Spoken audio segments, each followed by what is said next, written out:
Hello বন্ধুরা, এখন আমি কালকি 2898 এডি এই সিনেমাটার একটা এক্সপ্লেনেশন ভিডিও আনছি এবং এই ভিডিওটার মধ্যে কিন্তু স্পয়লার থাকবে। তো যারা এখনও সিনেমাটা দেখেছেন তারাই একমাত্র এই ভিডিওটা দেখবেন, যারা এখনও দেখেননি তারা আগে গিয়ে সিনেমাটা দেখুন, তারপর এসে এই ভিডিওটা দেখবেন।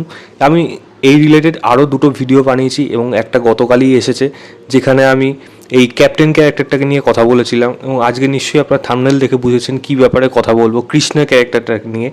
এবং তার আগে বলা উচিত যে এই ক্যাপ্টেন ক্যারেক্টারটা নিয়ে আমার একটা কথা হয়তো ওই মুহূর্তে ওই ভিডিও বানানোর সময় আমার মনে পড়েনি, কিন্তু আমি পরে ভেবে দেখলাম হ্যাঁ এটাও কিন্তু হতে পারে।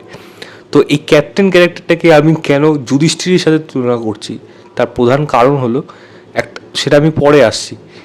একটা দিক অবশ্যই আমাদের খেয়াল রাখা উচিত, পুনর্জন্মের যে ব্যাপার আছে সেখানে কিন্তু পাণ্ডবদের রয়েছে, যে পুনর্জন্ম কিন্তু পাণ্ডবরা করতে পারে।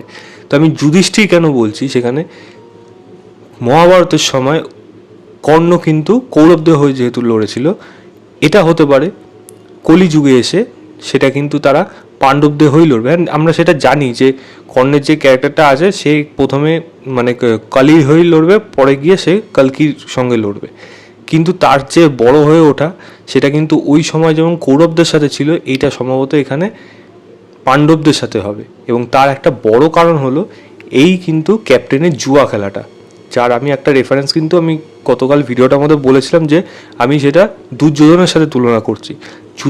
দুর্যোধনও কিন্তু সেখানে জুয়া খেলতো, কিন্তু আমি যুধিষ্ঠির এখন কেন বলছি এটাও হতে পারে, যুধিষ্ঠির ক্যারেক্টারটাও হতে পারে।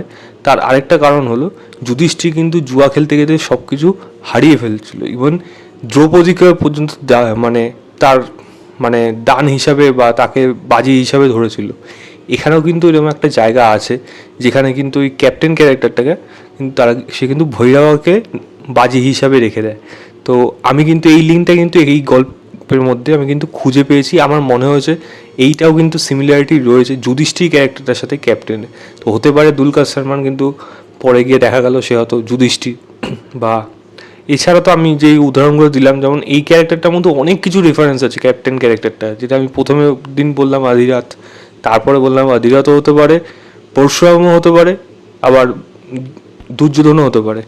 এখন আমি বলছি সেটাকে আবার এর সাথে আমি যুধিষ্ঠিরও হতে পারে, কারণ এই সিমিলারিটি কিন্তু খুঁজে পাওয়া গেছে এই ক্যারেক্টারটার মধ্যে।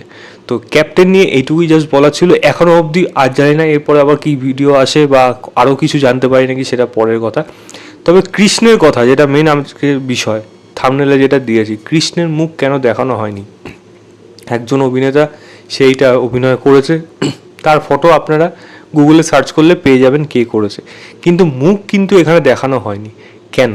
আমার মনে হয় যে তারা কৃষ্ণের একটা এমন ফেস নিয়ে আসবে যে একটা পরিচিত মুখ, এবং সেই হয়তো মানে বলতে গেলে কাইন্ড অফ একটা মানে এ লিস্টেড বা সুপারস্টার লিস্টেড এরকমই কেউ থাকবে যে কৃষ্ণের ভূমিকা থাকবে।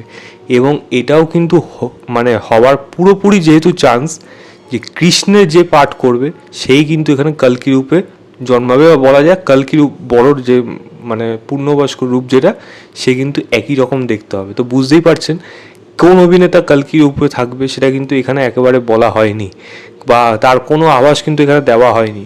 তো হতে পারে কৃষ্ণের যে রূপ ছিল সেই কল্কি মানে তার ডবল রোলই থাকবে, একটা সময় সে কৃষ্ণ রূপে জন্মেছিল, এখন সে কল্কি রূপে থাকবে।